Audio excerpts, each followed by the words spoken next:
I'm Bri Lynch, head of market insight at EquityZen, and I'm joined here today by Phil Haslett, our chief strategy officer, to talk about this really exciting trend that's emerging in the market where the AI revolution is really driving this rush for renewable energy. So those two markets are really not separate anymore. They've become fundamentally linked as the physical need for energy to drive these AI systems is creating an insatiable demand for energy. So, really excited to dive into this. To start, let's just put some numbers around this energy need and what it means. Recent report from Morgan Stanley tells us that there's a potential for a 44 gigawatt shortage of energy in the US by 2028, driven by these generative AI data centers and the massive amounts of energy they need.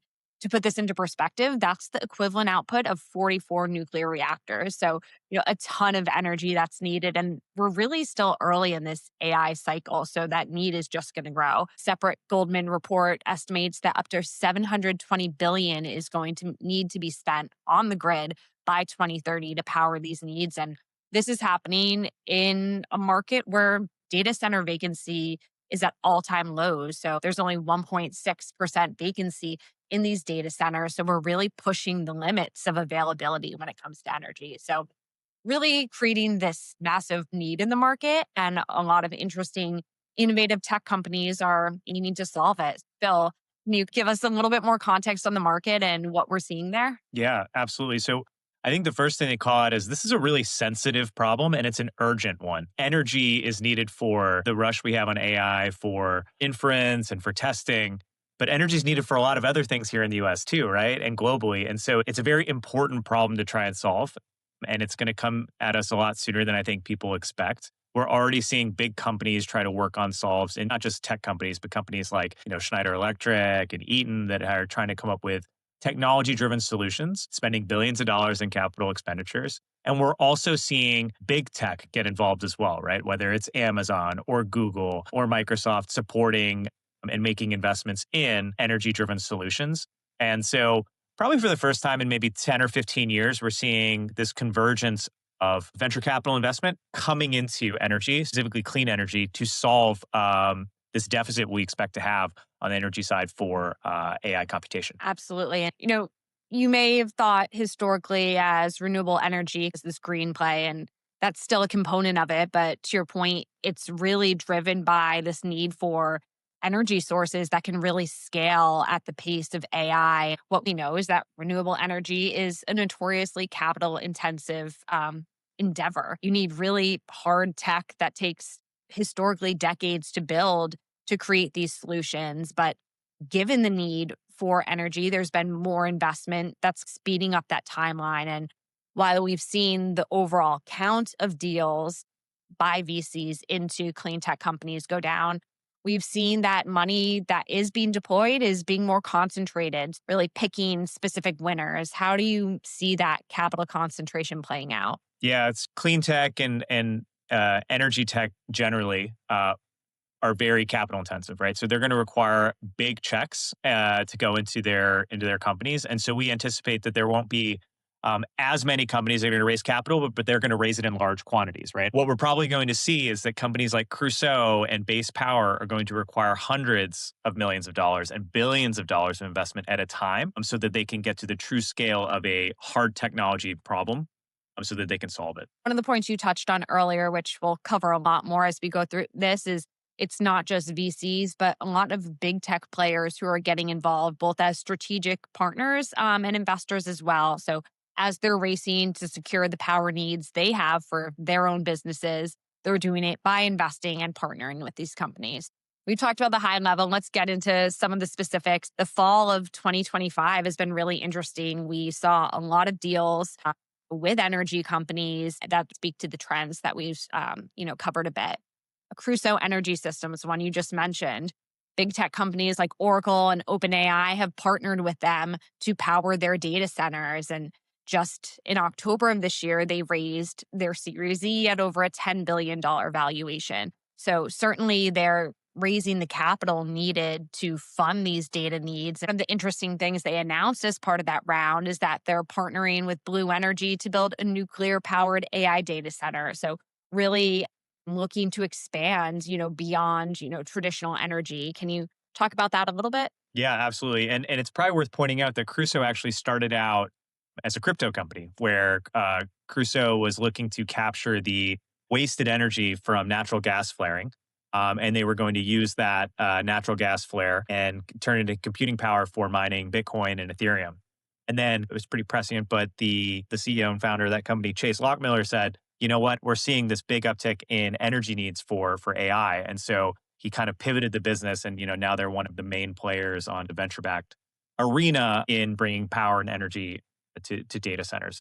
And so what I think is really interesting is we talk a lot about the actual foundational models for AI, and we talk about the solutions like a Lovable, right? Where, oh my gosh, they got to ARR so fast, $100 million plus. But what's really driving infrastructure, and what do you need one level removed? Who's selling the shovels in the gold rush? And I think Crusoe is squarely put in that position, and they're going to try to help solve this grid bottleneck that we're probably already experiencing on the energy side. You've got AI, former crypto company, energy. You're really getting your 2026 bingo card of trends in the private markets with that one. So, to your point, generative AI has solidified its place in the market. And what we're seeing more is how those tools are enabling hard tech to develop more quickly. So, you can think about robotics, an area that's really growing in terms of investor interest amongst our investors. That's creating a supply chain need when you think about the power needs for robotics or electric vehicles. These all need batteries. So Redwood Materials is an interesting one that has been, a player in the private markets for a while, but has really grown in popularity.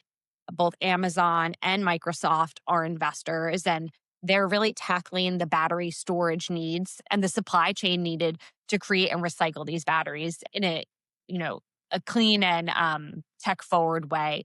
Just this past fall, they raised a Series E as well. And one of the most interesting investors in that Series E is NVIDIA's venture arm. So this is an interesting one of those strategic partnerships as well. What's really the why, and what do you think is the most important piece of this for NVIDIA? Yeah, well, similar to a pivot that Crusoe did from crypto into energy solutions for AI, Redwood Materials started as a battery recycling business for electric vehicles. The founder came from Tesla. And what they've learned over time is that energy storage can be really valuable for data centers, right? Because if you're going to rely on renewable energy at a data center, renewable energy is not always 100% up, right? The wind stops, the sun goes down, but you still need energy to run your data centers 24/7. It's a really interesting pivot. And I think it's also a sign of the times that a company like NVIDIA is investing in the company, which shows that this is a big problem to solve, right? When you've got the world's most valuable company investing in infrastructure solutions and tech infrastructure solutions on the energy side, kind of just goes to show the scale that we're seeing. And NVIDIA has, a horse in the race, right? They're one of the biggest sellers of GPUs on the planet, if not the biggest. And they need companies to solve the energy problem as well. So it's also an existential bet as well. Absolutely. And we're seeing this trend where these companies that are the biggest energy users are really making their stakes in these companies to give themselves a competitive edge when it comes to the market. And to the point you just made, traditional renewable energy, when you think of solar and wind, they're not always on. And the AI driven economy that we're living in really requires always on energy. And that's a growing interest and a lot of technology growth as well when it comes to fusion and nuclear energy. We had our really first big fusion breakthrough in December of 2022. And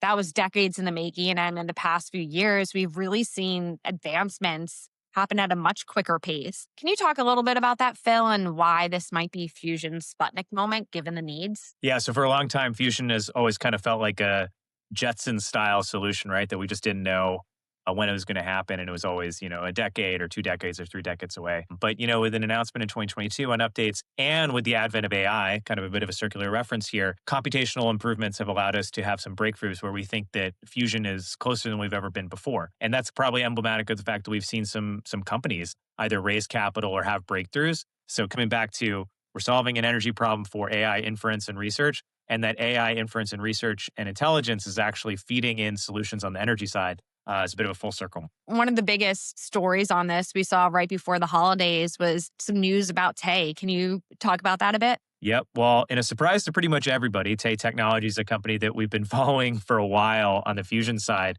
decided to merge with the Trump Media and Technology Group, which was a bit of a shock there on who they were merging with. But I think the idea is that Tay believes they're ready for the big time to be a publicly traded company, given their breakthroughs and their plans to have a plant up and running by 2026. And so uh, there's always been this idea that the U.S. could kind of regain its foothold from an energy perspective through fusion and nuclear, and this is really really exciting for us to watch happen. In addition to them, we've been following a company called Commonwealth. Commonwealth spun out of MIT.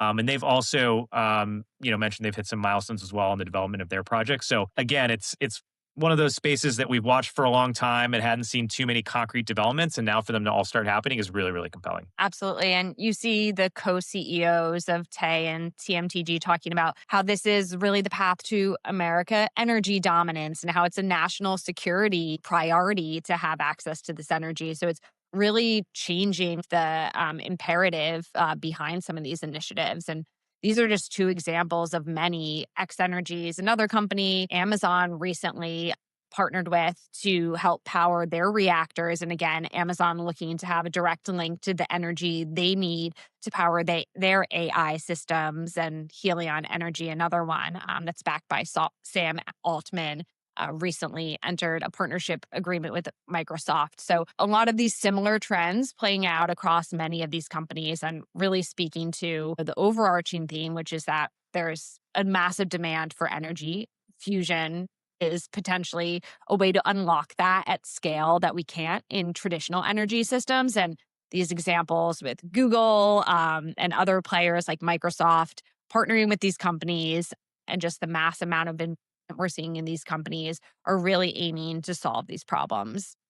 So, how should investors be thinking about the renewable energy space? Clearly, the thesis is different than it was 5, 10 years ago, and the need for these energy solutions is greater than ever. So, how do investors in the private markets think about it? Yeah, I would say there's one part that's clear, which is that the energy need is there, right? And so we're going to have to find a way to produce more energy here in the US, whether it's through fusion, whether it's through nuclear, whether it's through traditional non renewable means. And as an investor, you think about who's positioned to participate basically in that increased demand, who can help bring a solution to that problem. And so we kind of go back and peel back the onion. You can invest in AI at the application layer, you can invest in AI at the foundational model layer, or you can invest in AI at kind of the picks and shovels layer. And some of these infrastructure bets and these energy bets are the picks and shovels layer for investors to consider, maybe a different way to get exposed to the market, with the caveat that anything that has tangible product that is going to be a bit more expensive and it's probably going to require more capital may take a little bit longer to pan out. And we're already seeing that symbiotic relationship where AI technology is enabling some of these energy players to build their solutions faster. It's really this fortuitous flywheel we have. So definitely one of the areas that we're most focused on in 2026 as an area for growth. Anything, Phil, when you look at your crystal ball, I don't think anyone would have, to your point, predicted the Tay news. Any themes or interesting outcomes you could see playing out as these two industries converge? It's a great question. Well, the one I hope for is that we continue to make progress on how much energy is required for these AI models, right? Because if we can solve how much energy is required per inference or per computation, then we won't need as much energy. So I'm hoping for that. Otherwise, I hope it's a better wave of clean tech than we saw in late 2000s, early 2010s, where there were a lot of really exciting projects that didn't really get off the ground. But I think we're in a much better position this time. Absolutely. Well, thanks for joining me, Phil. I'm always excited to talk about the latest trends happening in the private markets. For investors looking to learn more about investment opportunities in the private markets, you can join us at www.equityzen.com/investor.